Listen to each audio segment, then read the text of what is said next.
going, everyone? Happy Tuesday. I had to check and see what day it was. Oh, I got a lot of good stuff coming up this week. Am I getting some breaking news? No breaking news this time. Maybe later. Did Richard tweet again? Did he tweet about something interesting every once in a while? It's either exercise routines or some vague message that could be bullish, interpreted in one way or another. So, anyways, hope you're doing okay out there in Hexaco. Sad today to have on for the first time Corey Geary. He's coming on. He's coming on for the debate where this is the fifth one. I told you it's debate season about a month ago. I was like, it's debate season. And then from there, it kind of just here and there topics came up. And I always want to talk about Puerto Rico and stuff too, because I always pretty much held the same view that I'm going to talk about today with it. So it should be fun. And he's actually been there for a while and has a lot of experience around different tax stuff and all that stuff too. And at the end of it, after we go for about an hour or so, I got a gentleman coming on to talk about, he's a tax strategist, financial advisor, and talk about different pieces, and maybe he can get his reaction to some of the stuff we talked about as well. So anyways, buckle up, everyone. Number 5 coming up. Trying to go 5-0, trying to. Here we go. Welcome to the show for the first time, Corey Geary. How's it going, man? What up, brother? How you doing, man? Truly an honor and blessing to be on here today. Thank you so much. Good to see you. I'm glad you're not in the same time zone as me. I don't think so. I appreciate you getting up early. As you can see, it's morning time here in Shanghai, and it's exactly 12-hour difference from Puerto Rico time zone, which is EST right now. And so it took some getting used to. In fact, my body's still getting used to it, to be honest with you. I still wake up in the middle of the night periodically, and it's like, oh man, I need to go back to sleep because it's not daytime here, it's nighttime. And so it's wonky getting used to a 12-hour time difference. Yeah, jet lag. It's been a while since I traveled that much either, but I definitely remember jet lag, and it sucks. But if it sounds like you may be there for a while, so you'll get used to it over time, not just a quick trip. Yeah, we're out here for 2 months. In fact, we are inheriting a property out here. My wife, I can give her the credit, of course. My wife's Chinese, and my father-in-law is handing down a property to her. And so what we're going to do is we're going to make this our summer vacation spot. So we'll be coming out here every year because her family's out here, and I love the city. The city is absolutely amazing. I've had nothing but a great time out here. It's so futuristic. I've talked about this on my show. There's a full cashless economy here. Everything is ran through one app, which is called WeChat. I'm sure some of you guys know what WeChat is, but the whole economy is run through this app where you could pay for goods and services anywhere you go through the app. You can order off, like if you go to a restaurant, you can order off menus through the app. Like if I go to their version of a Starbucks, it's not called Starbucks. I think it's called Lefty or something crazy like that. You can order coffee in there. You can order their version of Uber, which is called Didi. You order Uber through the app. It's crazy how everybody, whether they're young or old, are utilizing that app for their economy. I'm blown away by it, how efficient the city runs. They also have the biggest subway system in the world. They have 30 million people that live here, which is one of the biggest cities in the world. And I was wondering how are they like all living there, and there's not like traffic jams everywhere, because there's virtually no traffic jams at all. It's because of the subway system that they have here. It's so elaborate, and there's almost like an underground city. There's restaurants and stores and like everything in the underground part of Shanghai because of the subway system. It is quite remarkable of a city, man, and we're enjoying it. That's for sure. It's rainy season right now, but I'm used to the rainy season because I'm from Puerto Rico. That's right. There's plenty of rain. I've heard. I visited there before myself too, and actually, yeah. That's something that I wanted to. We got plenty of different pieces to go through and points and stuff too. But I think that a couple of things we agree on is, well, first of all, it was my second one. I'll say it's my first. It's a nice place to visit. I have nothing against Puerto Rico. It's like, I really enjoyed time that I spent there. I wouldn't want to move there permanently. I wouldn't want to move there I wouldn't want to move there for any period of time, but like visiting there, and like, it was just, I always had a great time. Coffee, what is that? All the tropical stuff, all the food, all the plantains, all that stuff. Love it. So shout out to Puerto Rico, and you guys got a lot of good stuff going on there. How long did you stay there? Just curious. Oh man, it's been a while. I want to say a week or two, somewhere through there. Okay. It's hard to get a feel for like the culture and how things kind of run in Puerto Rico over a week. We stayed for a full month and a half in an Airbnb right in Isla Verde, which is like the downtown of Puerto Rico, before me and my wife sat down and said and made the decision to say, hey, we're going to move here. So that's first thing and foremost. I do want to say if anybody's even thinking about moving to Puerto Rico, the first thing you have to do is you have to go out there and stay there like you're living there. Like you got to Yeah. go out. Like, what is it like going grocery shopping there? What is it like to go get a haircut? What is it like to get an Uber and go across the city? And you just want to kind of get a feel of what it is to live there versus where you're living now. That's what we did. And we were there for a month and a half. And then we sat down and that's when we made our decision. And I mean, I recommend, I guess, if you're going to move anywhere in the world, you probably should go visit for a long period of time Definitely. before you make the Definitely. decision of living there. What was it? I mean, I'll get to my other point in a minute too that I think we agree Yeah. on. But I think just on that, I think it's good. Probably a good story too. If you like, what was the thing that you spent a little bit of time there, and then you're like, okay, this is. Did you kind of go into it thinking, okay, I want to get confirmation that we can do this. Like, I want to see if we like this place. Like, you probably already wanted to do it. And you're like, all right, do we see any red flags? Like, how was your decision process going into that? Yeah, it's a great question. And so, yeah, that was the whole purpose of that trip was to try to kind of like get a confirmation like we could do this. It's something that I know I could tolerate. Like for me, man, literally, dude, I could live under a bridge. If I'm going to save millions of dollars in taxes and I could live anywhere, man. But I got a wife and two daughters. So that's a different story. And my wife can't just live anywhere. And so we went out there and to see how we felt about it. And the defining moment for me to move out there was twofold. One, I have a business that creates some pretty good monthly revenue, and because I'm an entrepreneur too, besides the crypto stuff I do, and that revenue that I make monthly is taxed on a 4% basis. So it's just 4% tax. That's all I pay. I don't pay any like Social Security. I don't pay any like I don't know what other crazy taxes they give us in the You're United not States. funding the next generation. Yeah, exactly. I don't do any of that stuff, which is great. So it's flat 4%. So there's that. And then I was actually, man, I remember this so well. I was at a birthday party with a bunch of Hexicans. It was probably like, I don't know, 15 people there. They were all Hexicans / Pulsicans. A lot of them were OGs. So there's a lot of Hexicans that live on the island, a lot. And there's a lot that are not known about, that are not public, that have really big bags. And I was at a birthday party and we're all going around and people are discussing kind of their bags and some price predictions and stuff like that, and they kind of get to me and I start talking about my bags, and my bags in comparison were not as big as some of these guys, right? It's like I'm like my bags are, I started talking about some numbers and they're like, I'm not sure if it's worth moving out here for, and they're like, Corey, like you don't, they like, Corey, you don't get it. I'm like, what don't I get? And they're like, it's not what your bags are worth today, or even when you sell in the bull. It's not that your bag's value then.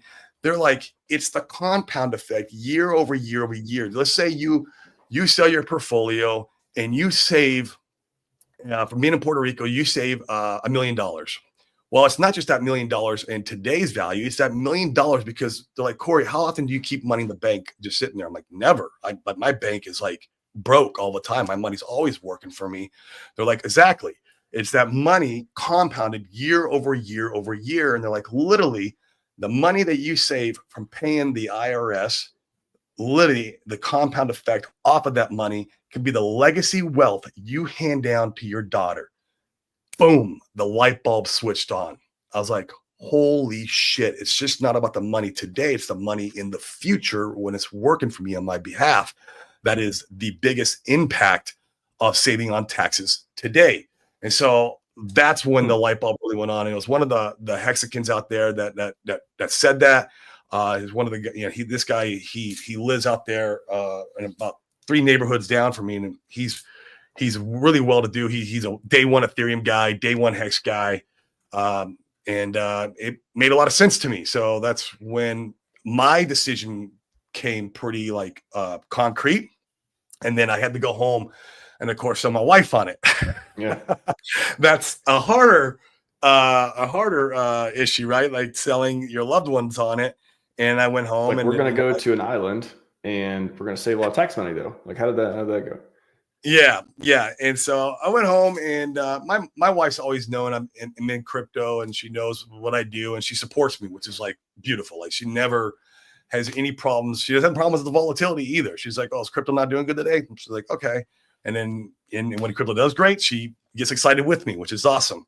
And so I went home and opened the laptop and really broke the numbers down. And I'm like, honey, this is what would happen even if we get a 10x.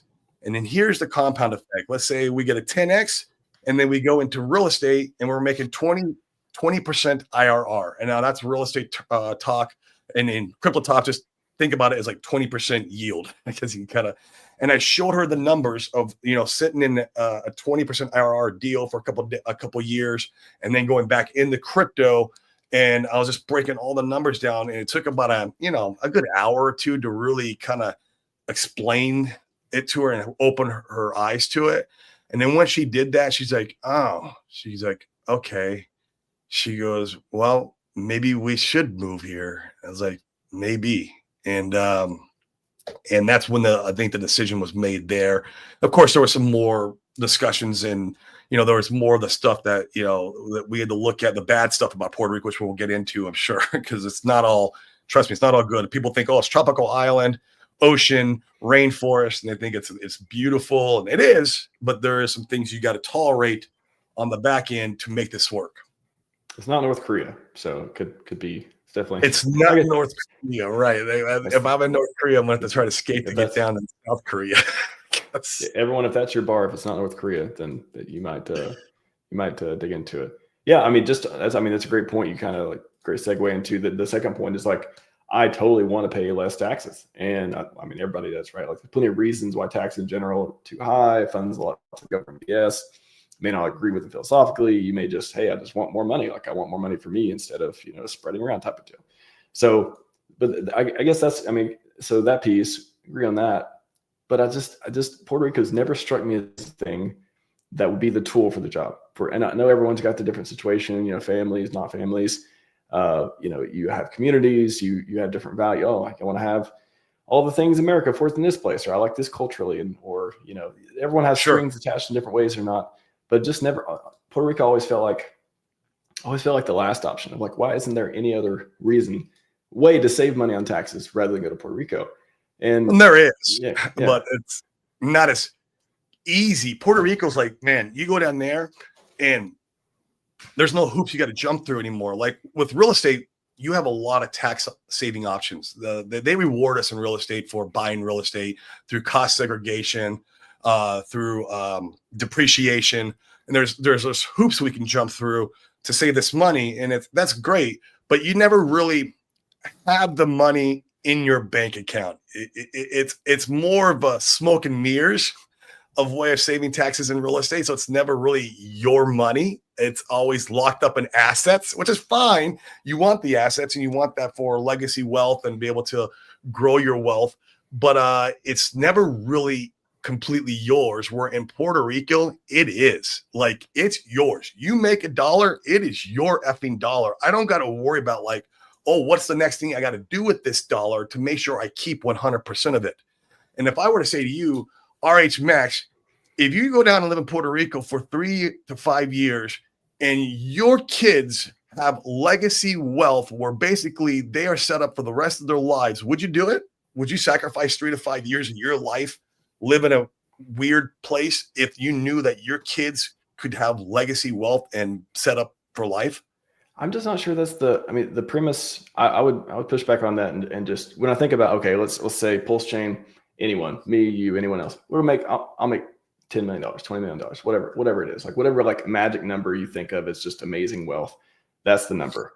Sure. It's different for everybody. Yeah, sure. Let's say it's 10 million, whatever.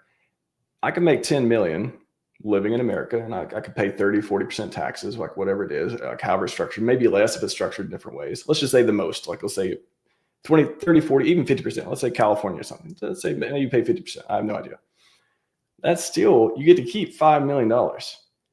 So if you Right, get to you're keep keeping 10 5, million, go ahead. but you're keeping 5, but that other 5 you give away, and it's no longer yours. Plus, it can't grow and work for you on your behalf. It's the compound effect that is the most powerful thing here. It's not the actual money in the moment that day. It's that money when it grows year over year over year. And 10 years down the road, that 5 million now is 10 million, 15 million, 20 million, maybe 25 million, depending what assets you're going into, what games you're playing. And that compound effect is literally what you can hand down to generations below you through legacy wealth. So you're going to say, instead of paying the IRS, I'm going to hand this down to my children instead and set them up for life. That's literally the decision that I made by moving down there, or the thought processes that I went through that make me decide to move there, right? To say, okay, can I put up with living here? And it's not all bad there either. I want to talk about some of the good there, but that was the thought processes I went through. I say, hey, literally by making this one decision and being out here for 3 years, because you have to be out there for a minimum of 3 years. I'm going to put that out there. You can't go out there for a year or sell the top. It's already non-starter for a lot of people. 3 years is like, man, I got to spend 3 years in a place that I'm not sure I like so much. It's a long time. It can be a long time, right? And you have to make the gains on the island. You can't like move out there when Hex. I see Dylan. He's my boy, man. He says, well, Hex was $1. I might move. You can't move when Hex is $1 because you've already.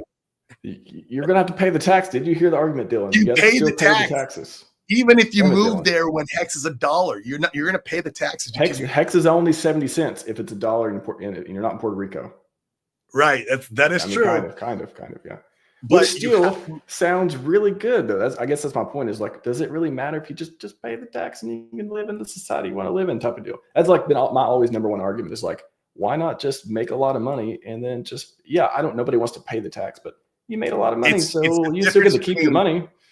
It's a difference between instant gratification and delayed gratification. Now, we are a community of delayed gratification here, so I don't want to speak. There's an element to it, but I wouldn't say it's one for one. There's definitely an element to it, but it's that delayed gratification. I'm willing to sacrifice 3 years of my life to set up my daughter for the rest of her life, right? Like it's for me, because I love her that much, right? And I want to make sure that I'm doing right as a father for her and my generations to come, so that way they don't have to worry about like the 9-to-5 scams and the 401k scams. And here's kind of and I've always felt this way.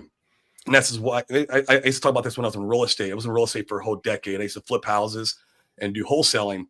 I feel like I'm the one in my family, because I'm the first millionaire in my family, to break the chains and curse of mediocrity. Like there's never no millionaires in my family before me, but I feel like I'm the one kind of appointed by God to break that curse in my family and to change the trajectory of my family tree.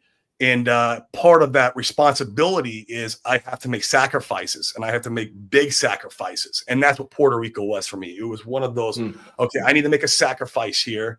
I need to have delayed gratification. I don't need instant gratification. I don't need to have Lambos and spend money and buy a mansion and blow all I'd rather preserve that wealth, keep it Fast growing. forward 6 months, Corey's like in a Lambo, smoking cigars. I kind of did the sports car thing when I was in real estate, and I kind of got out of my system. I don't need I still own a Corvette in Arizona, which is not like a Lambo, but it's nice, a nice car. And I'm trying to sell that thing now. I'm like trying to get rid of the C8. Let's go with that just on the point of, you said, let's bump the numbers up. Instead of 10 million, say 20 million. Let's say Corey, you say you make 20 million. But let's say Corey, this different version of Corey. This Corey made 20 million, stayed in America, in the US jurisdiction, all that. Other Corey, again, Puerto Rico, got to keep all 20 million. The one in the US, you had to pay 5 or 6 or 7 million or whatever to IRS. Right. Yeah. It still sounds like you keep hitting on the point of like setting your daughter up for this all this money and all this stuff too. It sounds like you still got plenty of money to set children up with after paying taxes. Like it still seems like the more the number goes up, the more likely that you still got plenty of millions. More the number goes up, but more the more unlikely you hit that number, the more the number goes up. Like Heck says, if Dylan says, if Hex hits $1, I'd move there. And he says, well, Hex is probably not going to hit $1. You see, I mean, it's like Dylan, don't fly the chat. This is not the Hex debate yet. Come back Thursday for the Hex debate, okay?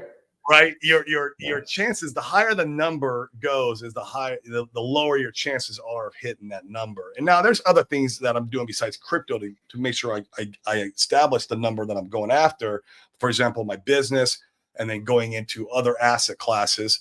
But the higher the number you go, it's going to be harder to get to, especially if you're ripping off 30% every single year and giving it away. I can get to my goals much faster and easier if I don't have to rip that 30% off every single year and pay out a 3-letter agency that took no risk with me. They took no risk with me. They didn't sacrifice. They didn't go through all this FUD. They didn't have to listen to Dylan and say Hex is not going to go to $1. They didn't have to do that, right? The 3-letter agencies didn't have to do that, but they get to share my profits that I give them. That's bullshit. Like, no, I'm not giving you shit. They gave you all the things Puerto Rico didn't give you, I guess you could say. But anyway, side point. I want to go back to this. I think the most compelling piece on this came out is, would you rather stay in the States and Hex hit 70 cents or move to Puerto Rico and have your Hex worth $1? I don't know, man. I'm going 70 cents. I'm like 70 cents. I would move to Puerto Rico and have Hex worth $1. If you're in the right place. I'm allowed to leave Puerto Rico after Hex hits $1. There's also the key, right? Like if I had to live there for 10, 15, 20 years, no, I'm not going to make that sacrifice. But if I know after Hex hits $1 and I push a sell button and I'm allowed to leave, okay, I absolutely. I can sacrifice 3, 4, even 5 years. I don't think I'm not going 5 years. Actually, we're moving out of Puerto Rico next year, which will be our 4th year. So we'll be going 4 years total out of this journey of. They're telling me if you stay there 10 years, Hex will hit $2. Can you take one for the team? Can you? If you give me a contract in blood, RHMax, and get Richard Hart to sign that thing, there could be a possibility. I don't think I want you to stay there that long. I don't want you. I could do it. I don't know if my wife could do it. I could I know I could do it, but my wife would be like, That would be hard for a family, I bet. Yeah. It's hard for a family. That is the issue. If you're single, man, it is easy, dude. I'm easy, man. I can live anywhere in the world, and because I'm a guy, man. I mean, it's just how we're kind of built. But women are different. How dare you? How dare you say there's differences between men and women? How dare you? I know, right? That's another debate. That's another show. Yeah. Well, let's get into the process too. So I think the process. Yeah. From what I've seen, I never went through it, but on paper, it does not look fun at all. What was your experience with it?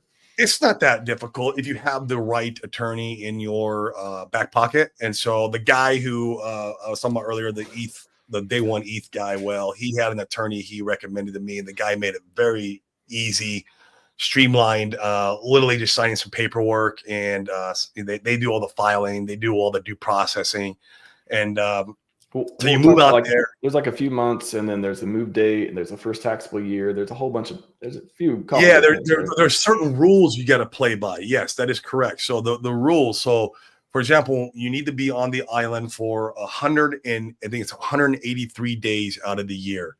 Is that a half a year? Yeah, that's a half a year. So you need to be on the island on 183 days out of the year. The other days you could be off the island. In fact, you're allocated 30 days that you could be in another country as long as it's not the United States. So like if you want to go to Shanghai, I get 30 days credit for being here in Shanghai, which is kind of cool. I get the credit here. Over 30 days, I don't get it. It's like being in the U.S. If you're not in the U.S. over 3 months, so if you're under 90 days in the U.S., the other 9 months, you can actually if you're under 3 months in the U.S., you only have to spend 3 months on the island. The other 6 months, you could be anywhere else in the world. So there's little rules and tricks like that. They have also what's called the closer connection rule, meaning if an IRS agent came down and audited you, because that's always a possibility. They want to make sure everyone's doing right by this. And by the way, don't try to go out there and trick the system, guys, because that's just not worth going to jail over tax evasion. It's just not worth it. Like, it's dumb. And there's people out there that go and try to do that. That's like, it's wild. But they have the closer connection rule, meaning if you get audited, they're going to go out there and there's a set of rules they're going to go by to see if this is your true home. Do you own a home here, or do you have a home that you have a lease on that you're living on? Where do you have a car here? Do you have a driver's license here? If you have a spouse or a girlfriend, where do they live? Right? Where does she live? Does she live here with you in Puerto Rico, or does she live back in the States? Right? And stuff like that. If you own property in the United States, are they being rented out, or are they vacant waiting for you to move back home into? They're going to look at all these different little things to see, like, are you trying to trick the system? And so you want to have a very thorough conversation with your attorney about your life. What does your life look like here in the States, and how we could take that? He's going to think like how he could take that life and then make sure you can pass the closer connection rule there in Puerto Rico. So there is that, and it's a bit of a pain in the butt. But it's like, I still have a house in Arizona, and how I got over that is like, my sister needed a place to stay, and I said, hey, do you want to go rent my property in Arizona? Just pay me the mortgage. And she's like, yeah, sure. And so I have it rented out to my sister, and I'm like, the only caveat for you is like, when I'm ready to move home, you have to leave. She's like, okay, yeah, totally fine. But she's getting a great deal while she's there on the rent. It's like 50% off, and she's taking care of the property. And if I ever got audited, my closer connection was like, yeah, I got the property rented right here. It's no big deal. And so there's that. So you got to take that in consideration when you move out there. But I mean, what's the time cost, the expenses, like how much time do you need to prepare? Like, maybe you could just briefly hit on those. Yeah. So the most expensive cost is going to be your move out there, right? Depending on how much stuff you have, right? So all in all, me moving plus like the filing fees, and I'll kind of discuss that and how that looks like. It probably cost me around 40 to 50K for the entire move, and getting everything switched out there, which I say that literally in the first few months on taxes for my business. So it's like, okay, that's the second thing. If you have a business, you're an entrepreneur, and you make money, you can make money anywhere in the world. It makes it even that much better. Like, crypto was like 50% of the equation for me. The other 50% was like, I have a business I can save money on. And so, like, if you have that, it makes it, for me, a no-brainer. If you have just the crypto, depending how big your portfolio is, then you need to kind of really break down the numbers and see if it makes sense for you. And what happens if you get only a 10x cycle? Is that going to make sense for you to move to Puerto Rico? Maybe you get a 20x. I think we will. Dylan seems to think we're not going to go to $1. I don't know. I get a stroke every time I don't hear 100x. So, yeah. Well, I mean, that's a big upfront investment, though. That's 40 or 50K. I mean, your portfolio is. It sounds like the rationale is like, all right, I have $1 million portfolio. I have, like, this is only a fraction of what's going to take to get out there. Otherwise, if I only get a 10x or only get something, then Yeah, I mean, I didn't have to sell my portfolio to get into that 50K. I have money in the bank. I don't have as much money in the bank anymore. I'm pretty fully deployed all over. But this was like 3 years ago. I've been out there now for 3 years, 3.5 years. And so it costs around 50K to do the move, and then and that's total, right? Like, your filing fee, which is when they're going to file the paperwork and the attorney fees. I think that was around like 8K. So that was included in that 50K. There's also, like, you got to, get a property, and we had to sign a year lease and pay.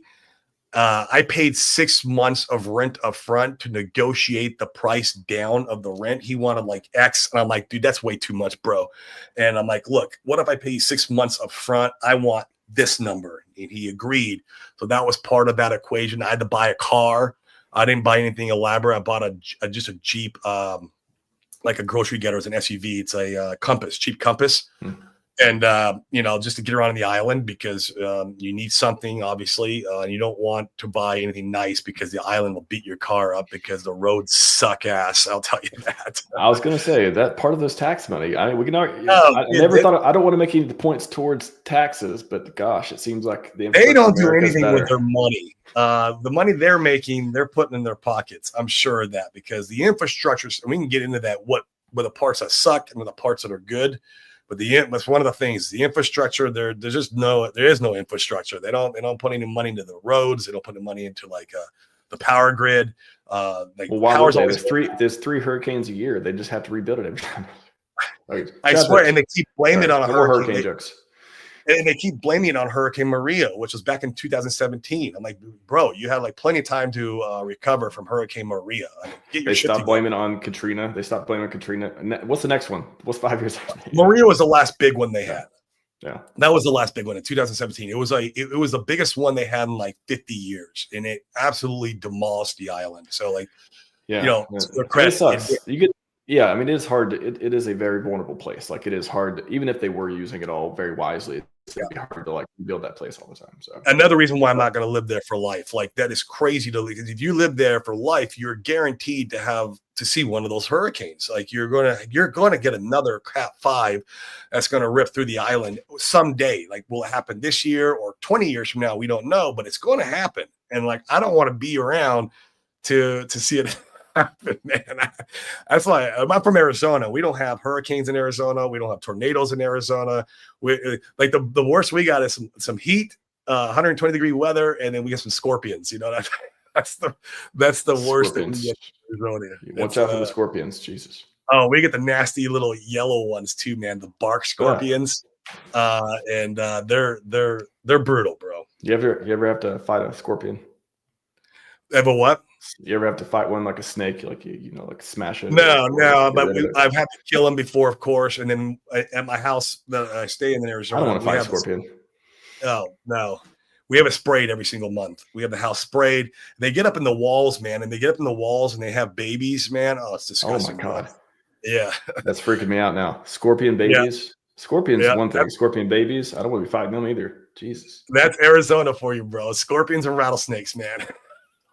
I mean, the rattlesnakes. That sounds more tame than scorpion babies. I'm like, oh, yeah. At least rattlesnake, when you get close to it, you know you're getting close to something dangerous. A scorpion, they don't make any sound. They just drop down from the ceiling when you're sleeping. Ah, no. Yeah. Or they're under your bed, under your pillow, and you're sticking your hand on your pillow and you're going to bed and they sting you, man. That's like this is not a commercial for Arizona. Oh, geez, shout out to Arizona. You got to be better than that. We love Arizona. Flagstaff. Maybe Flagstaff is better, not the desert part. Yeah, Flagstaff's great. Flagstaff's amazing, man. We love it up there. It's pine trees and it's cool. But yeah, but I mean, yeah, Puerto Rico, man, it's you have to sit down and do the numbers. That's where it really is going to make sense for you. Like you can't, if your portfolio is worth only $50,000, then Puerto Rico is not going to make sense for you, right? Because even if you get a 10x, then it's worth 500,000, which is a nice payday. Like 500,000 is a good chunk of change.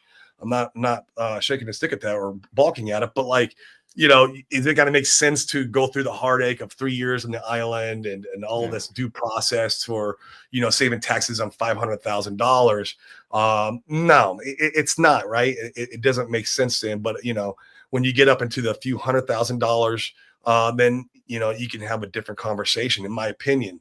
You know, because even a 10x on $200,000 is $2 million. Now you're starting like, okay, well, if I give money away to the government, that's between $200,000 and $300,000. Is that worth it for you to go through Puerto Rico? Probably still not. Probably still not. But for me, I'm starting to get close. I'm starting, especially when you add in revenue from a business. Wow. And PulseChain hasn't even ran yet, so I assume you still have those tokens. No, it keeps trying, and hey, man, I think it's going to. I've got no doubt in my brain, in my body, in I know it's going to go. Like I'm sure of it. But that's me, and you know, that's me too. I like to take a step back and look at it from an unbiased opinion and look at the greater picture. And go PulseChain. We can do it. It's going to go, man. It's going to go, and. Dylan's going to get left behind because he's going to sell his hex at 50 cents because he thinks it's not going to go to $1. And that's perfectly fine. Dylan's going to wake up, forget where he is. Like, am I on Puerto Rico? Am I not? Is it 70 cents? Is it $1? I don't know. But like, let me hit the sell button real quick, just in case. But on the cost, you said 40, 50K. Is that including, I think there's like compliance fees. There's the required, required charity donation. There is. So insurance. The first year, there's no charity donation because you have the compliance fees, and I think they take that in consideration. Every year thereafter, you have a $10,000 charitable donation you have to do to their basically they have a list of their charities that you could donate to. But there has been one organization out there that kind of found a hack where you still have to donate the 10 grand, but you get a entrepreneur mastermind. This is another part about Puerto Rico that I love, is the networking is out of this effing world, and the level of like business talent out there is incredible. If you're looking to like start a new venture or capital raise, or you just, want to be around very high net worth individuals and try to pick their brains, holy crap, Puerto Rico is amazing for it. And so this one organization, they created a mastermind. Everyone comes in, pays 10 grand. They take the 10 grand and they figure out the donation part, but you get the mastermind. And I'm a big advocate of masterminds anyways. I'm part of 5 currently right now. And so like, it was like, okay, this is what I do anyway. So for me, it was not like, it was something I would have done anyway. So it didn't bother me, but you do have to do 10 grand a year donation if this is one of your strategies. So that has to make sense too. You need to pencil that in to your tax savings. Are you going to save more than 10 grand? It's actually more because cost of living might be more than you live currently too. Cost of living could be more. Insurance. I was going to say hurricane insurance, like all insurance, I imagine, because places where again, correct me if I'm wrong, crime and loss of property and all that is higher than insurance premiums. Probably going to be higher. Yeah, groceries are higher because they import them into the island, right? Like I can't go to the grocery store and I'll spend like $200 or $300. It's funny, I'm here in Shanghai. I'm just like, I go to the grocery store and I spend like $50 and I'm bringing home bags of groceries. I'm like, oh, I miss the days where I can bring home bags of groceries off $50, man. It's like, now Puerto Rico. You're not farming avocados? You're not farming avocados? Right. Gotta be some good avocados out there, the stuff. You do got to pencil that part in, your cost of living. And so I would say it's pretty comparable to where I live in Arizona, maybe a little bit more. But you got to figure that in. If you live in the Midwest and you're used to that kind of cost of living in the Midwest, well, then Puerto Rico is probably going to be like double, maybe triple from where you live. But if you live in California, your cost of living is probably less than what Puerto Rico is. Just depending, because California is asinine too. European Union. Yeah. So depending where you live, depending how much money you make a year and how you're living, because you got to live out there, right? Like, are we going to get a bull run this year? I don't know, right? Like, are we going to get it in 2026? I don't know, right? I think we'll get it this year. I do. I think altcoin season will come, and I think we'll do just fine. But what if it doesn't? You got to ask yourself that. Am I prepared for if it doesn't? And you got to make sure you can live. And so those are some of the questions you need to ask yourself too. Now, if you have a business that's you're making money and you're an entrepreneur, then it could make a lot of sense. And that's where, like I said, to be honest with you, RH, I'm not sure if I didn't have the business, if I would have made the same decision. Maybe not. But the business definitely helped because I knew I was saving all that tax money on my income. Was it that fine a margin? Did the business put you over? Yeah, this makes sense. Were you trying to make it make sense, or how were you thinking about it? Well, of course, you got to try to make it make sense, right, before you can pull the trigger. But I give away even in Arizona anywhere from 20 to 30% on taxes on my revenue, unless I'm going out there and actively buying real estate with the money as soon as I make it, and then I don't get to keep the money anyways. It's in real estate, which is fine. It's an asset, but like I'm playing the kick the can down the road game forever, and it's like I never get to enjoy it, and that sucks. Where in Puerto Rico, I make $1, it's my dollar. I like that. And well, I mean, yeah, great segue into those dollars in Puerto Rico and what you do with them, who you communicate with, the culture, the society, you talk about crime and stuff too. What I gotta say, that's been one of the things I've always, other than kind of like the analogy of 70-cent hex and dollar hex is going to stick with me now. But besides like the tax piece, the other part is like living there, right? You've lived there for 3 years, more than 3 years now. And do you feel, living in Arizona versus living there, what do you like? Isn't there a lot of things you miss about American culture, or is it similar there? Like, what are some of the things you like and don't like there? Because I got to say, there's probably better things I like here. I'm going to imagine. Yeah, of course. And once again, there's that sacrifice part I was talking about earlier, in that delayed gratification. Yeah, there is, man, because this is Latin America, even though it is U.S. territory. So it's not a state, of course. And fun fact, they've had the opportunity to become a state multiple times over and over and over again, and they're the ones that keep voting no. It's like, you guys are fucking idiots. Like, sorry, I didn't mean to cut your show, but like, it's true. Like, they're just idiots. Like, yeah, how do you vote yourself into being a state, and then you're good to go? Like, but anyways, yeah. So it's Latin America, and you have to understand that you're not going to have the amenities and the comforts you have at home. Like going to the grocery store, we have probably access to 20 or 30% of the food that we normally eat in Arizona. Like truly, and that's one reason, because my wife's Chinese and she cooks a lot of Chinese dinners, and so like it's hard for her because she can't get the ingredients she wants to cook. Where in Arizona, man, it is easy. With 5 minutes to the store and we can get whatever we want, come home and cook, and we're good to go, right? And it's just so there's a lot of inconveniences in that regard. But I mean, other than that, I mean, for the most part, I'm a homebody.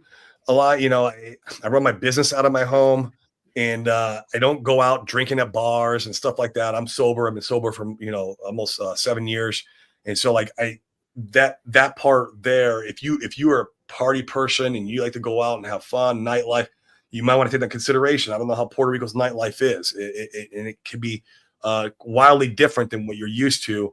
But for me, I'm a family guy, so as long as I have a good neighborhood to live in, feel safe, which I do where I'm at, because you pay for safety there. If you're living go into that, like how do you pay for safety? What does that mean? Live where all the other Americans are living, basically. So you want to live where all the other Act 60 people are living, or at least a lot of Act 60 people are living. So other high net worth individuals. And it's they Puerto Rico understands they need to protect their Act 60 people. I think they kind of understand that, because they really they guard them. Like to come to my house, you have to go through 2 gates. You got to go through 2 security gates to even get to my house. And I don't even live in the most expensive neighborhood in Puerto Rico, like the beach across from me. That's where like Peter Schiff lives, and some of these, what is the Bitcoin billionaire? I can't remember his name off the top of my head, but lives down there. Sailor. Not Saylor, the other one, Brock Pierce. He lives down there. Schiff. He could be Hexagon too. We don't know. He could be. Actually, fun fact, he got gifted Pulse, and he has Pulse. So okay. Yeah. So but they live down there across the neighborhood from me. That's like the most expensive. That's called Dorado Beach, and that's the most expensive neighborhood probably in the island. And that there, man, it is guarded. It is safe. It is real safe. And so is mine. Like I feel safer with my family walking around my neighborhood at night than my family walking around the neighborhood in Arizona where we live. It's just because in Arizona, we don't live in the most elaborate place. There's no gates, there's no guards. I feel safe. How do you feel walking anywhere other than your neighborhood though? Like downtown, hours? So you need to be a little bit educated and understand where you're going. You don't want to just be driving anywhere. There's actually a place in Puerto Rico called La Pearl. La Pearl, I don't know if I'm saying it right. It's called La Pearl or La Perla. That little neighborhood is a lawless neighborhood. Basically, Puerto Rico said, hey, all the criminals down there can do whatever the hell they want. We're not going to do anything about it. If you want to be a shithole, you can live down there and you guys can kill yourselves and do drugs. But as a tourist, you want to make sure you don't go there because you could get robbed and killed. So there's a neighborhood like that on the island of Puerto Rico. You need to know where that neighborhood's at and not go there. That's very important. Especially as American. Like, that's a very important thing to know. But like, we know where it's at. We know not to go down there. We know not to go in places that we don't feel uncomfortable. Like if you go downtown San Juan, you're fine. Like we've been downtown San Juan, in daytime and nighttime, and it's great. It's great, and it's a fun city to even. I mean, you've been there. The city's over 500 years. I think over 400 years old. It's one of the oldest cities in that's United States. Their territory, not state, but like that's one of the oldest cities in the United States, and it's a beautiful city. The architecture, the old Spanish architect, and the people are friendly, and I feel safe down there, man. I do. It's just I'm pretty sure. I think it was Puerto Rico. I think I was in San Juan where I got turned around by an armed policeman. I believe of like, don't go down that street. I was about to just walking, edge of dark, and he was, I'm pretty sure he's strapping a gun, and it was like, okay, not going down that street. All right, thank you for protecting me. I guess that's what you're doing. I'm not sure. Are you an officer or not? But like, I think I have experience. You have a firearm, so I will listen to you since you have a firearm. Regardless, I will listen to you. It's, even that's the thing. It's like, man, I know there's plenty of places. Talk about different places in America too that are dangerous. Certain places where you live, where people are like, oh, don't go down this place. But I don't know. Every place has a dicey place, and more concentrated in Puerto Rico. Would you say that? Yeah, I would agree with that. Yes, I would agree with that because it's a poor country. Is why, right? It is a cross between a third world country and a first world. Being that they're trying to make it first world with the whole Act 60. That's what it's called, by the way. It's called Act 60. This moving down there and not paying taxes for Americans. It's called Act 60. So they're trying to bring up the economy, bring some money to the island, kind of like, reform it, if you will, through this program. And it is working to a sense, right? There's a lot of millionaires and billionaires that are moving there, who are living on the island, who are taking advantage of this. And so there is a lot of money there. And you just need to know, where is that money concentrated at? And where is that money not concentrated at? Stay out of the places where there's not the money, and stay in the places where the money's at. But man, speaking to that part, I really want to go back and touch on this one more time.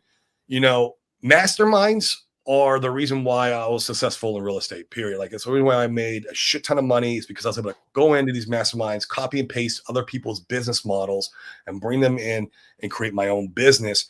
You literally can do that on Puerto Rico. Like, the high net worth entrepreneurs out there is insane in the crypto space and in the entrepreneur space. Like, and that part I love about Puerto Rico. And in fact, when I leave there next year, that is the biggest thing I'm going to miss about Puerto Rico. Is like, any Friday night, if I want to go out and hang out with a bunch of guys, I'm hanging out with a bunch of millionaires and billionaires. I want to miss that part. And, it's not that easy in Arizona. I mean, you do have high net worth entrepreneurs in Arizona, but you don't have these like multi-millionaire, even /billionaire crypto guys in Arizona. You have them in Puerto Rico, and they're networking by the dozen out there. It's crazy.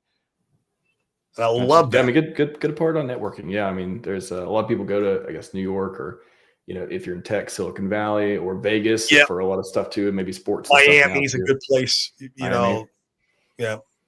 So what if tomorrow? I know you're leaving Puerto Rico now, but I guess people who are thinking about going or otherwise, I just pose this question to you too. What if tomorrow Congressperson's like, hey, we're doing a bill, get rid of 0% tax in Puerto Rico. All right, let's get it to the House. It's all those benefits that are even going there, for the tax and all that stuff too. Couldn't that change or be made harder? Like, is there any incentive to not make it harder, right? Like, U.S. wants their tax, right? Like, why wouldn't it be harder in the future or even go away? Yeah, it's hard to say, if you're out there here's how I understand it. And my attorney explained to me, if you're out there before something like that were to happen, you would be grandfathered in. You'd be grandfathered into whatever tax code you were brought in on.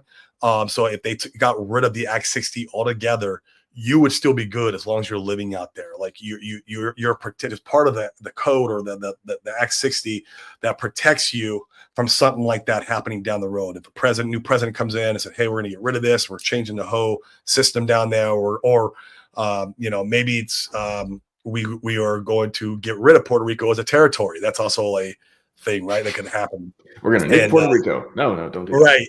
Yeah, I mean, Trump's not the biggest fan of Puerto Rico. He called it a garbage country or something like that. I can't remember what I think his phrase is usually shithole country with a lot of stuff, but it's not even not even a country though, which is funny. But yeah, Puerto Ricans didn't like that very much. I bet. Yeah. But you're protected under the grandfather rule if you're out there before. But yeah, so that you're protected for the most part. If something drastic were to change while you're out there. Gotcha. I think just the one other big topic I wanted to cover before we wrap up, because I know Chris in the green room there too. But it is Indian. Cool. Yeah. I think I think just touching on the other things. So I got a few different things, other investments, other places, you could use to minimize taxes and stuff. Again, not tax advisor, don't take in this. It's educational advice, blah, blah, blah. Not advice at all. But here's a few things that I saw that could be alternatives or could be, and I just want you to tell me which ones you think could work in place of, or could have changed your mind had you went this, or could have been an option on the table instead of going to Puerto Rico. So one is CRTs, right? Tax deductions, lifetime income stream, deferred capital gains, support causes you care about, foundation stuff like that. So CRTs is one. Other is just go to a state that don't have state tax and doesn't have has lower taxes and has not the California type taxes. Another, and kind of like a basket of these two, not that there's a one-to-one replacement, but just different strategies to minimize taxes. Maybe not as much as Puerto Rico, but things that could be in place of it. Different tax loss harvesting. I think it's something probably practiced by a lot of people as well. And then different, just maybe different investments that have like opportunity zone investments, like deferred capital gains. Real estate has it. No residential requirements. Have a lot of benefits like that stuff too. Wouldn't they give you most of what Puerto Rico gives you, like even individually or combined? 60, 80, 90% of it without the capital? Minus you don't keep your dollar today. You are kicking the can down the road. It is more to me smoke and mirrors of how we could just keep kicking the can down the road and not paying taxes, where you never ever get to realize that money into your bank account. It's always how can I take this dollar and put it through this hoop and coming through here and then come through and kick it down the road further before I get to realize it. You may never realize, minus your state, like Nevada, Florida, but then you're still paying the IRS, right? You am I hearing delayed gratification? Delayed gratification, kicking the can? I like, for sure, absolutely. And I do believe in some of that, right? And that's why I'm in the real estate. I love real estate. Real estate has a great tax advantages because the government wants you to buy real estate and support the economy and give housing to people. It's a great strategy for kicking the can down the road, if you will. But once again, you don't have your dollar today. You have your dollar maybe tomorrow, or maybe even day after tomorrow. And I want some of my dollars today, especially my income money. I don't want to take all this income I'm making and then like try to push it into real estate properties and try to offset that money through cost seg and depreciation. It's like, man, I just, I want to enjoy some of the money today. I do. And I want to have some of the money for tomorrow. I do. But which one of these, if you didn't do Puerto Rico, let's say you didn't do Puerto Rico, you're on the fence, maybe you had other ideals at the time as well, but which one of these would you think you would have done instead of Puerto Rico had you do it over? Maybe you didn't have your business and you were kind of on the fence or something. Okay. Yeah. Which so one? I'll tell you. And it's kind of segue nice into Chris coming up, because he's a tax strategist. He understands all the different ways of not paying money to the 3-letter agencies legally, and a lot less painful than Puerto Rico. So we did a lot of research, me and Dane. Dane's my business partner. He used to stream with me. He don't stream too much anymore. It's just me now. But like me and Dane did a lot of research on trying to find how we could save taxes, not only on our crypto portfolio when we go to push the sell button, but also on the income we're making. And man, it was hard to find anything. The closest thing we found was called the Deferred Sales Tax Trust. And so a deferred sales tax trust it's a trust. You put your assets in a trust. You're able to sell these assets and then take the money and then put them into another asset. You can put them in the same asset class or move them into a different asset class. It doesn't matter. And you don't pay any taxes. They're deferred.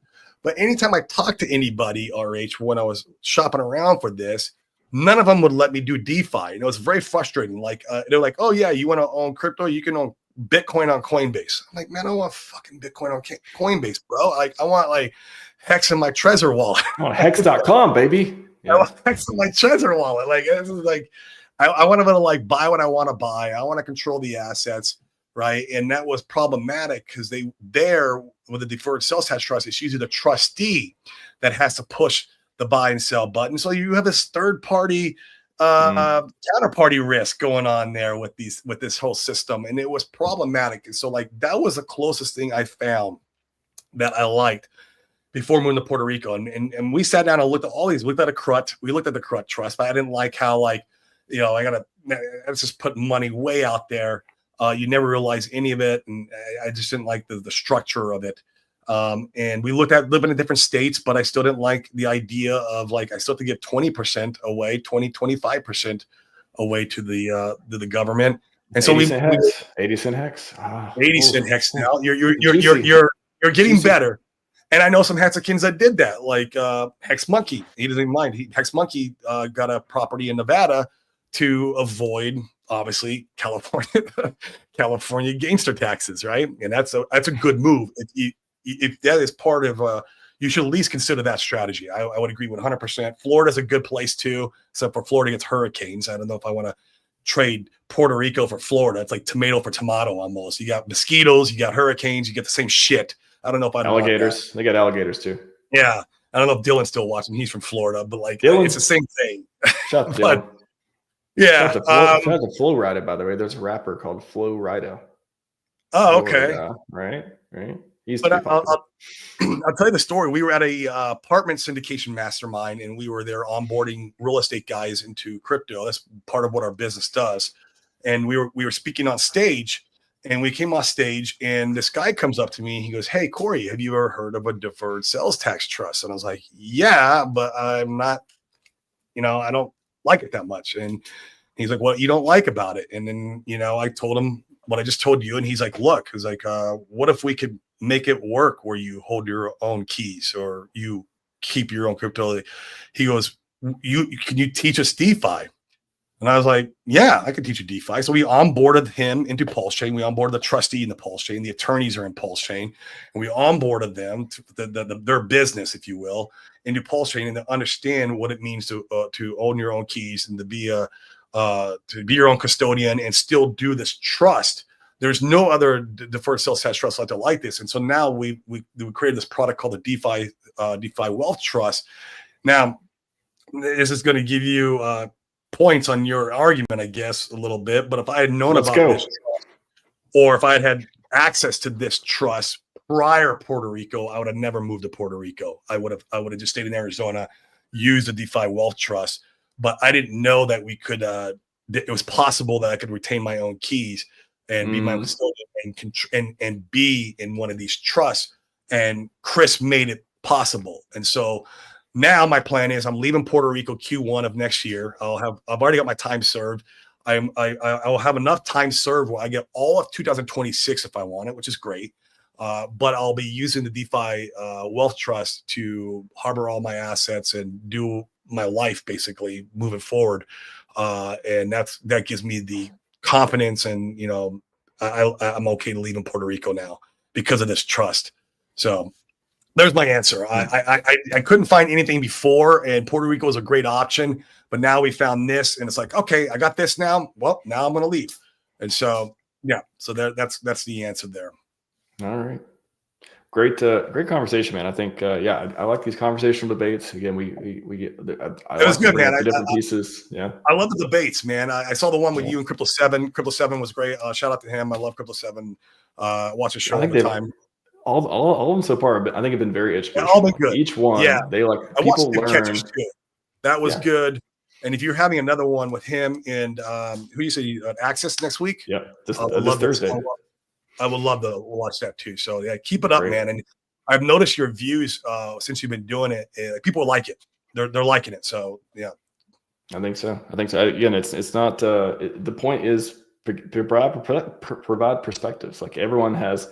You got a different experience than me, and I got a different experience than Seven and everyone else too. And it's just like if we can talk about things that even we disagree upon, at least we can put everything out on the table, let people decide instead of just being like, "Oh no, 100% censor this or think this way." It's like, no, let everyone decide what they think. What works for you might also work for Tam Tam, and what works for me might also work for Check Dylan. My Pulse. But no, Dylan's he's the exception, bro. Nothing works for Dylan. I mean, Dylan works for Dylan. There you go. Dylan works for Dylan, right? But although shout out to Dylan is the reason why I was able to buy the hex bottom, like the perfect bottom, like decimal 0035. It was because of hex Dylan. Bottom? He called the hex bottom, bro. Uh-oh. And I was doing my monthly DCA, and usually when I do my month, I'll break up like my money between the cores, and maybe I buy might put a little bit into some shit coin, right? But like I mainly divide it between the cores. And he called it, bro. And I was like, you know what, dude? He got me a fork at the bottom. I put it all into hex. I was like, boom, and then hex came off the bottom, and I'm like, bro, thanks, man. Thanks a lot. I appreciate your call there. He made a rap song there at the bottom. He made a rap song at the bottom. That's what I got to look out for. Yeah, he made a rap songs. Signal at the bottom. I'm like, dude, can you do that at the top too? Can you like call the top for me? That way. Dylan, if you could please call the top for us. If we get $5 hex and that's the top, then please call that for us. He don't even think it's going $1. That son of a bitch. He may be joking. He may be. He's got recency bias. That's why. Could be. All right. Well, we got Chris coming on. He's I'll let him introduce himself as well too. But welcome to Chris Shuckwitz. How's it going? You're on mute, Chris. It's going very good. Thank you. Yeah. Have you enjoyed the debate? Enjoyed the conversation we're having about Puerto Rico? Yep. I've heard it a couple times. A couple times? What do you stand? What do you feel like was the best key points you think it came from? And I know you've been watching at least the last 30 minutes or so. So how do you feel about the people making decisions to go there or not? Yeah, well, like with any decision in life, you got to weigh the pros and cons and decide what's right for you. And I think that's kind of the bottom line of the discussion, right? Yep. That was a big part of it. Yep. Still. All right. Well, you want to introduce yourself and just kind of like your background and all that? It sounds like you're financial advisor, tax strategist, somewhere in there. Yep, both of those. So my name is Chris Shuckwitz. So I'm a tax strategist with deferredtax.com is our website. My licensing is financial advisor, but essentially we focus on tax solutions for people. We can do anything from, if you're living in some place where you are paying taxes and you're paying, you have a significant income, we can cut your tax bill in half. Or if you're selling anything with a capital gain, we can defer the taxes. And that's where I had gone to this real estate conference because we have a lot of stuff for real estate. And that's where I met Dane and Corey. And as Corey was saying, we just started talking and then said, well, okay, let's see how we can make this work. And we kind of modified things. So you as a crypto investor get to hang on to your coins throughout the process until they're actually sold and converted to fiat, right? And then even after you've sold, like a lot of people in Dane and Corey's group, they want to be able to go into real estate for a while and then go back into crypto. We can do that without paying taxes. And so that's where we kind of invented the DeFi wealth trust. Yeah, and how does that? I named a few things earlier too, CRTs and all that stuff. Like, how does it differ than this? Like, what are the pros and cons for a couple different common options? Yeah, so the charitable remainder trust is a great tool if your goal is to give to charity. That's what it's designed for. So essentially, whatever asset must be unencumbered, so no mortgage against the property, or you have to own stock, whatever. You donate it to the trust. You get about a 10% tax write-off at the point of donating, and then the money is actually owned by the charity, and you're able to pull an income stream off of it. But once you set it, that's it. So if you decide to pull out 50 grand a year, then it's going to pull out 50 grand a year no matter what. You can't change it. You have to either do a fixed amount or a percentage of what's in that trust, and then it goes forever. And you have to identify, yourself, your family members, any living family member, any living relative, you can identify to the CRT. And then once all of those people pass away, what's left goes to the charity. What's different with the deferred sales trust is the money in the trust is your money. And its only business purpose is to invest on your behalf to essentially create, more money for you. Got a new. I like that part. Yeah, exactly. I like that part a lot. And then essentially, the distributions for the CRTs, distributions for DeFi Wealth Trust, they're both taxable as ordinary income. However, with the deferred sales trust, the DeFi Wealth Trust, you can actually decide how much money you want to take for any given year, or if you don't want to take any. And basically, there's two tax deferrals. The first tax deferral is on the sale of the asset. The second is on anything in the trust grows tax deferred. So you can literally decide if and when, or if or if ever you want to pay the tax bill because it's deferred. Um, and it's fully inheritable to your heirs, their heirs' heirs. There's no end of the line in terms of it being available. So one of the things Corey talks a lot about is growing the wealth, preserving the wealth, and then creating the legacy for future generations. Well, this tool kind of acts as the tool to be able to do that. It allows you to grow it. And when you change your mind, you want to start preserving, you can change to preserve. And then you change your mind where, okay, I want to position it for inheritance. You can make all those decisions along the way, and no single decision prevents any future decision from happening. That's the main downside of a charitable remainder trust. If it's your goal to give money to charity, it's a great thing to do. If it's not, we have an alternative. Now, other stuff is really applicable to an asset. So if you think about, like with real estate, you can do a 1031 exchange, you can do a Delaware statutory trust, a qualified opportunity zone. There's a few other things in there. We can actually do the deferred sales trust with real estate. All of those have their value and their application depending on what it is you're trying to accomplish. So what we do is when we talk with someone, like I was just talking to a real estate investor, and he basically was doing a 1031 exchange, and he wanted to put it into a Reg D investment, which was going to give him like 8% growth and 8% income. But they didn't allow a 1031 exchange. So I was able to work with him to take the money, put it into a trust, and then he can go back and invest in that investment and get that investment return that he wanted to do.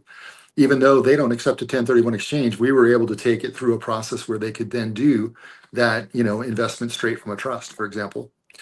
There's like another example where if somebody's trying to sell a piece of real estate and they want to essentially restart the depreciation schedule because a 1031 exchange carries forward your depreciation to the next property. And he had done it many times, so he didn't have a lot of depreciation left. We were able to exit through a tool called a Delaware Statutory Trust, where he got 85% of his cash out and he can go buy a new building and restart the depreciation schedule and do bonus depreciation, et cetera. So what we do is we kind of talk to someone about their goal and what they're trying to accomplish, and then we give them the options for how they accomplish it, how they could accomplish it, and then it's up to them. They can choose, what they want to do.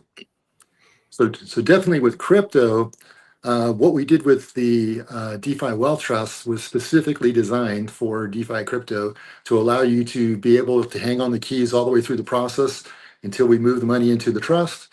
And then basically you can invest in real world assets, and then you can go back into crypto and you would never pay the tax if you don't want to. If you want to, you that's so based right there. How long has the product been around? Is it something that you all came up with, or you like kind of repurposed another like good idea around it? Yeah, the underlying product we built on has been around for 30 years. It was invented by a guy who has 2 legal degrees in taxes, and then he's also a CPA. And over the last 30 years, they've done over 3,000 of these trusts. They've done over $3 billion in the trust. They've been audited 30 times, never paid a penny to the IRS. He works through like how it would. Yeah, so we just added a DeFi component to it. Okay, yeah. So how does maybe Corey could speak to this too? Like, what was the process? Doing it? Was it just signing up, say like paperwork, and then putting the because you hold on to your keys, so maybe that's like the interesting part of like how do you hold onto your keys and then not pay gains on the taxes with it? Explain that through Chris, the LLC. Yeah. So what we did is we essentially treat the sale of the crypto as a business sale. So we essentially set up an LLC. It's a single member LLC, taxes as sole proprietorship. It has its own EIN number. And essentially we get that LLC business set up on a central exchange. Then we set up a wallet under the central exchange under that LLC. So basically when the trust buys an asset, like a piece of real estate, they're basically getting the money out of crypto. But when the trust basically buys a business, they're actually buying the business and all the assets in the business, in this case, which also includes the crypto. Then we basically bring the crypto owner on as a manager to the LLC. And this is done quite often when, one business is buying another business, you want to keep somebody on for a while for transition purposes. Well, that manager role is the person who has the keys to the crypto, and that's the original crypto owner who wanted to sell it. So once basically the LLC is purchased, it's on the trust tax return, and it never pays any taxes. It's tax deferred, so it never pays taxes that you don't want to pay. Put it that way. So if you sold something before the LLC was purchased, that's on your tax return. Once the LLC is purchased, it's now on the trust tax return. So then we just basically DCA out. So you'd want to basically buy this trust sometime when it's getting close to starting the bull market. You would then DCA out the way you would anyway. And it's just that the stable coins would get collected and moved into a trust instead of, you paying tax on them and, trying to convert them into dollars on your own. So Go ahead. Yeah, real quick. Is it kind of like a self-directed IRA type of deal? It's kind of an interesting, similar concept. You can basically draw parallels. What's fundamentally different is what makes this work is the trustee. So essentially, you're selling something to a trust, and the trustee cannot be you, cannot be a family member, cannot be an employee, has to be an arm's length transaction. But this trustee basically sets up the mechanism that allows you to defer the tax bill. And they do all the accounting for you. They do all the tax returns for you. They do basically everything associated with the trust is done for you. They do that for a fee. But essentially, then what we do as investment advisors is if Max, we decided you wanted to go do this. Well, then you would say, hey, here's what I want to do with my money. So we would put together a plan. We would sell the LLC, sell the coins, move the money into the trust, go invest it the way you want to invest it. And you said, okay, you know what? I changed my mind. I want to go back into crypto, let's say. Let's say you started off with a stock portfolio. Say, okay, well, let's say you had $1 million and I decided we're going to take 500K and go back into crypto. Well, we would set up another LLC. The trust would invest in that LLC with you, and then you have control of the cash and you go buy the crypto, go do whatever it is you want to do. And then when you want to sell, we just rinse and repeat and just do it again and again. So the trust will do as many deals as you want to do. Okay. And is there a difference? Like you got a self-directed IRA, you mentioned LLC, trust. I mean, there's a few different pieces that come together for this, it sounds like. Yep. And basically we help you step by step through the whole process. Okay. Interesting. Basically for you, Chris, you should remember you control your own keys, and you have control of your assets, and you don't pay any taxes unless you want to. What's called self-enriching, meaning I want to pull out 200 grand to go buy a Lambo. Well, now you're going to pay 200 grand on taxes, right? Like that taxes on that 200 grand. But as long as your money's working for you, no taxes. Okay. So when you do, when you want to get some of it liquid or take some of it out, what kind of tax do you pay on it? You pay like so essentially, yeah. So there's, when you look at the money that's basically within the trust, there's the original asset that was sold, and if it's a long-term capital gain, if we pull that out, it's long-term capital gain. If it's short-term, okay, so the it same comes out short-term. And then if there's income generated, it comes out as ordinary income. Gotcha. Okay. So this versus, Corey mentioned like if he would have known about this, he could have reconsidered Puerto Rico. Because with this, there's costs, there's upfront costs with Puerto Rico, upfront costs with this, I imagine too. With this, I think we could also imagine perpetual, you got to pay people, trustee to do stuff for you for the lifetime. Yeah, I'll answer since Chris, are you still there? Your screen went black. I'm not sure if you're there or not. Might want to log back up. Oh, he's back. He's back. Yeah. All right. Somebody called me and bumping out. Oh, you're getting a phone call? Yeah. Yeah, I hate when that happens. I know some of the answer to this, and then he might be able to fill in any blanks, but like to set the trust up, Chris, RH, it's free. It's free to set it up. You don't pay any monies until you initiate the trust. So when you move your assets into the trust, then there's going to be a yearly fee. It's very marginal, especially in comparison to what you'd pay through other agencies. And in fact, in the DeFi Wealth Trust, we set it up where once you go into the trust, if you want access into our real estate deals, because we have over 300 members in our community of real estate investors. If you want to come in and invest with these guys with the trust, you could do that. You have access to all their deals. which is cool. But that's the only fee there. There is an initial, I think there is an initial fee. Talk about that, Chris. There's a fee for the trustee and the attorney when the first year, right? And then it's just the yearly maintenance fee. Am I accurate with that? I don't remember all the bolts. There's no exit fee. Like I remember there's a trust going around in our community that had this massive exit fee. I was like, oh, I didn't like that. That was like a no bueno for me. Maybe you can talk about the fee and also the exit process of if you want to stop doing it or otherwise what that looks like. Yeah, so at a high level, the attorney is a one-time fee. It's 1.5% on the first million, 1.25 thereafter. So a $2 million investment in the trust would cost $27,500 to set it up. That's one and done. So compare that to the tax bill, quite good. And then basically it's 1.25% fee ongoing thereafter as a base fee. So essentially,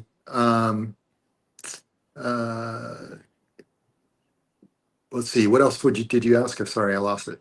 Oh, so the exit process too, like is there exit fee? Oh, the exit process looks like. Yeah, there's no such thing as an exit fee. So it's your money in the trust. If you want to request it, you can do that, and we would give it to you. So, if you're in it for 5 years and you say, you know what, I just want to pull it out and pay the tax, you can do that.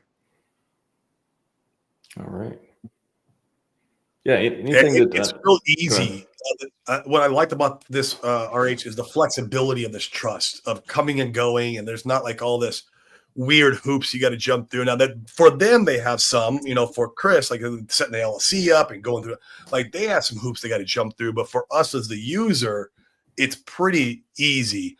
And if I want to take some money out, I can take out whenever I want, however much I want. I just got to pay taxes at that time, and that's fine. I'm okay with that because with the whole idea of delayed gratification and legacy wealth, most of my money, honestly, even after this cycle is going to continue working for me, even if it's in real estate or maybe in business ownership.